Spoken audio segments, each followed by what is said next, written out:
Olá, sou o professor Robson Silva trazendo para você a resolução de mais uma questão da prova da UES de 2026.2, primeira fase.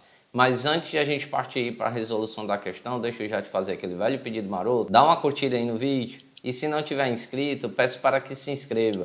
E também marque o sininho para poder receber a notificação de cada videoaula que for colocada aqui no canal. Então, sem mais delongas, vamos para a nossa solução. A questão 42 diz o seguinte: considere um triângulo obtuso isósceles ABC no vácuo, cujos lados AB e BC são iguais e que o ângulo interno do vértice B mede 120 graus.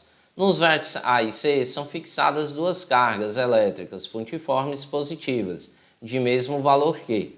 No ponto médio do segmento AC é fixada uma terceira carga elétrica pontiforme Q. Uma quarta carga elétrica pontiforme Q' é colocada no vértice B e permanece em equilíbrio eletrostático sob a ação exclusiva das forças elétricas exercidas pelas demais cargas do sistema. Considerando pequenas perturbações na posição da carga Q' em qualquer direção no plano que contenha as cargas, assinale a opção que descreve corretamente a natureza do equilíbrio eletrostático dessa carga no ponto B e a relação entre os sinais das cargas Q e Q'. Então, pessoal, nessa questão aqui, o que é que nós vamos observar inicialmente, né? Ele diz que é colocada uma carga Q positiva, tanto no vértice A quanto no vértice B, e aí ele no ponto médio aqui é colocado uma terceira carga e essa carga é uma carga Qzinho. Já é colocado também nesse ponto B uma carga Q', que ambas não sabemos o sinal, mas ele coloca na questão que vai ficar em equilíbrio,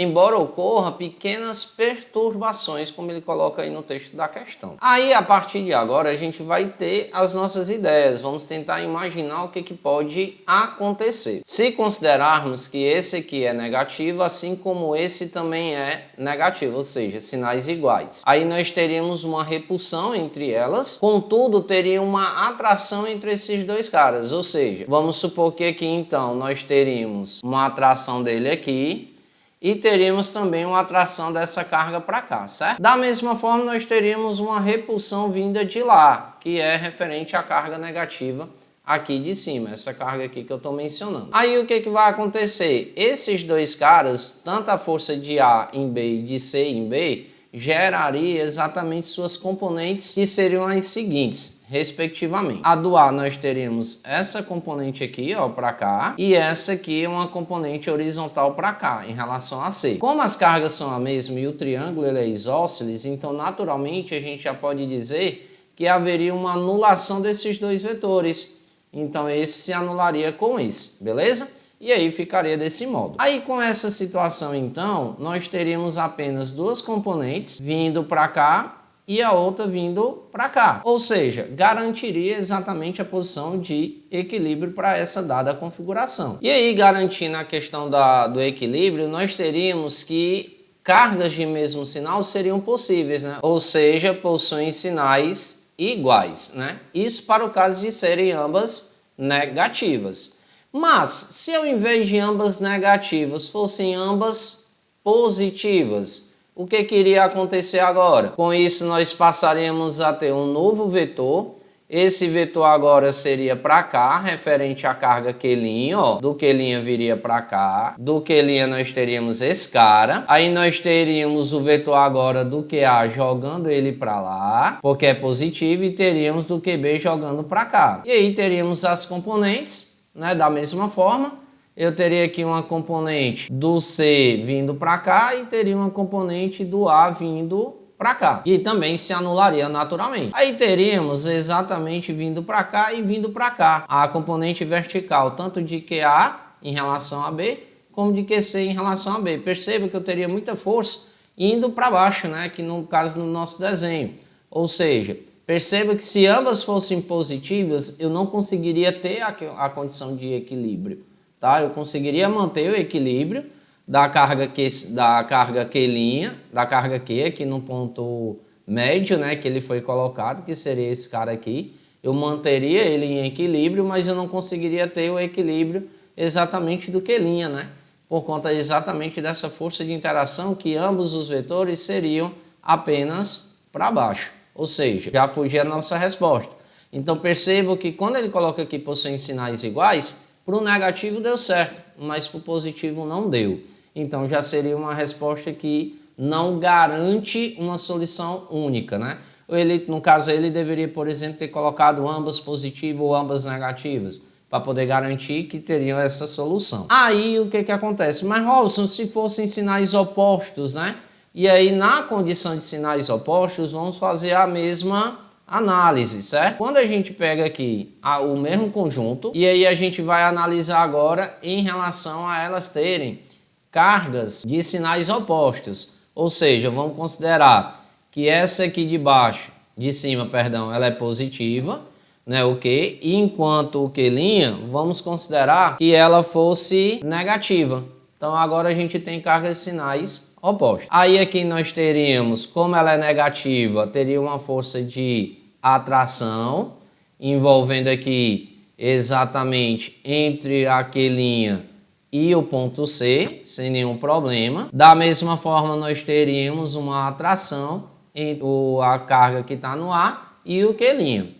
Aí teríamos as componentes, né, bem bonitinha para cá, e teria uma outra componente para cá. Então, beleza? Essas duas componentes iriam naturalmente se anular, né? Não teria nem S, cancelaria. Aí, no caso, nós teríamos apenas as componentes verticais, né, associadas às forças de A em B e de C em B, aqui vertical para cima. E aí o fato da carga Q' ela ser diferente da carga Q, né, o sinal, haveria atração também. Então nós teríamos aqui uma força atrativa exatamente para cima, ou seja, não conseguiria manter isso em equilíbrio, não teríamos a condição de equilíbrio. Então, naturalmente, não teríamos o equilíbrio e aí já fugiria a nossa situação. Isso, como eu falei, para o caso da questão das cargas serem de sinais opostos, só que a de cima ser positiva e a de baixo negativa. Só que se ao invés de ser positiva, a de cima fosse negativa, então a gente anula esse cara, já que embaixo ao invés de ser negativa, ela seria positiva. O que iria acontecer? Nós teríamos agora os vetores, né, novamente, associados ao vetor força. Então, do A em relação a B, como é positivo, é repulsão, então viria para cá agora.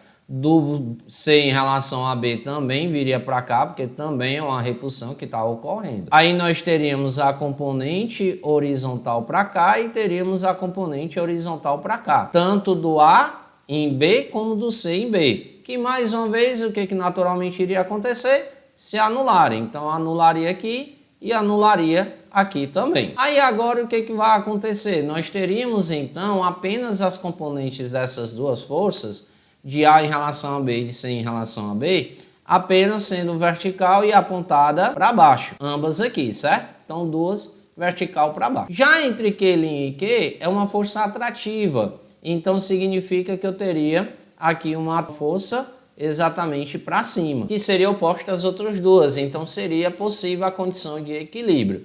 Então perceba que nesse problema nós temos agora uma condição de equilíbrio exatamente quando elas são de sinais opostos, mas contanto que o Q seja negativo e o Q' fosse positivo, porque se fossem sinais contrários não daria certo. Por esse motivo ficaria na dúvida de ser exatamente o item D, ou seja, a questão, como ela admite duas soluções por não especificar o sinal das cargas, porque para poder tornar válida a resposta, teria que ter essa condição garantida. Qual seria a carga de cada um, de Q e Q', para se manter o equilíbrio. E aí, quando o sistema elétrico, gente, quando ele está numa posição de equilíbrio, a gente tirar a carga daquele ponto, ela vai sair naturalmente do equilíbrio. E aí significa que ele não volta naturalmente para a posição de equilíbrio, o que garantiria que nós teríamos o que a gente chama de equilíbrio instável. Então, na parte de equilíbrio eletrostático, a gente naturalmente considera os equilíbrios como sendo instável, mas aí o problema ficou sendo a questão do sinal da carga. Por esse motivo, essa questão de número 42, ela foi anulada, beleza? E aí, pessoal, vou encerrando então mais uma videoaula, espero que tenha gostado. Percebo que essa questão aí já foi um pouco mais complicada, mas também faltam informações, né? E aí com isso não conseguimos achar uma solução única, e aí gerou uma certa ambiguidade, né? Por assim dizer, beleza? Então, desde já, um forte abraço para você, fica com Deus, beijo no coração e até a próxima videoaula, se Deus quiser. Tchau, tchau! Fui!